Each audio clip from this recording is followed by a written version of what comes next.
Welcome to TriggerPoint Tuesday. I'm Kyle Stahl, Senior Master Trainer and Manager of Research and Program Design. In this video, we're going to be addressing the foot. Now, the foot is a highly mobile area. We have 26 bones in the foot and more than 100 muscles that somehow influence or attach to the foot. The foot also, because of that mobility in those muscles, can be subject to a lot of different dysfunctions. One of the most common is plantar fasciitis.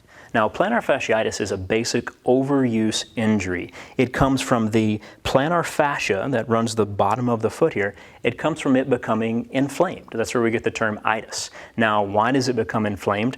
Oftentimes the muscles, the intrinsic muscles here on the bottom of the foot are weak. That allows that tissue to be overstretched, or it could come from somewhere up the chain.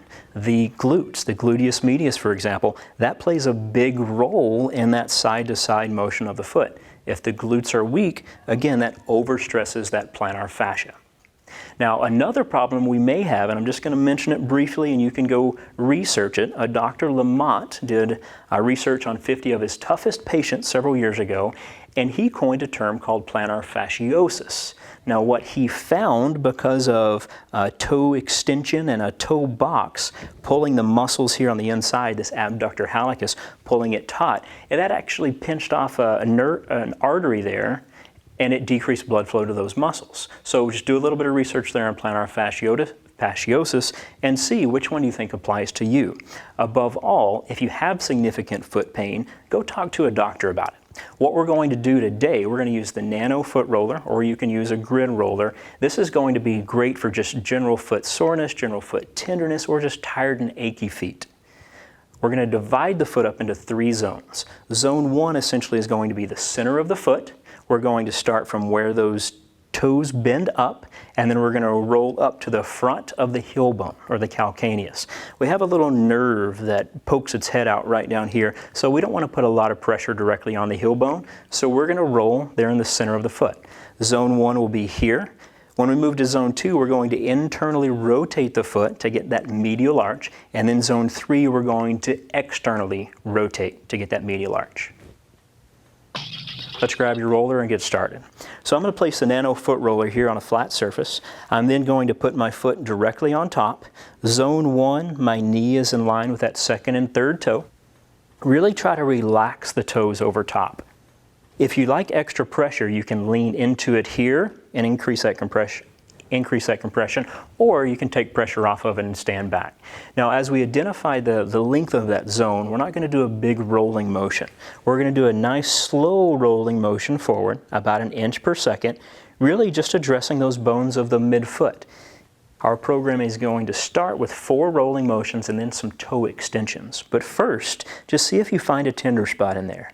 And if you do, just stop, breathe, and hold pressure for 20 to 30 seconds or until that tenderness reduces. Whenever we move on to our programming, let's go through a slow roll forward and back, never moving fast, trying to relax and breathe into it. There's 2, we're doing this 4 times. There's 3, 1 more is 4. Now for our second motion, I'm going to position my Nano right behind those toe joints. I like to set my heel on the ground to increase a little bit of tension there. If it's too much for you, you can leave your heel up. So with my heel on the ground, I'm now going to pull those tissue through, so do a little pin and stretch here by raising the toes as high as I can. There's 1, 2, 3, and 1 more is 4. Now to move to Zone 2, I'm simply going to step my foot over. I'm going to roll my foot in. Again, I can apply pressure. I'm not pushing in here. I'm not going to rupture anything in the knee. Just a little bit of pressure here so I'm getting the inside of the foot. I would go back through the process of finding a tender spot. You're more likely to find tenderness here in Zone 2. And then we would go through the rolling and then the toe extensions. To move to Zone 3, I would simply step my foot over. I'm going to get a little bit of external rotation there to get on that outside part of the foot and then go back through the programming. So that's how we would address the foot. Remember the 3 zones. Also remember to roll slowly. It's very common for people to get on this and try to roll this quickly as they can. That may play a small role in reducing some tenderness, but it's not a way to actually try to change that tissue and reintroduce that proper foot mobility. So give it a shot. I hope you enjoy it, and thanks for rolling with us.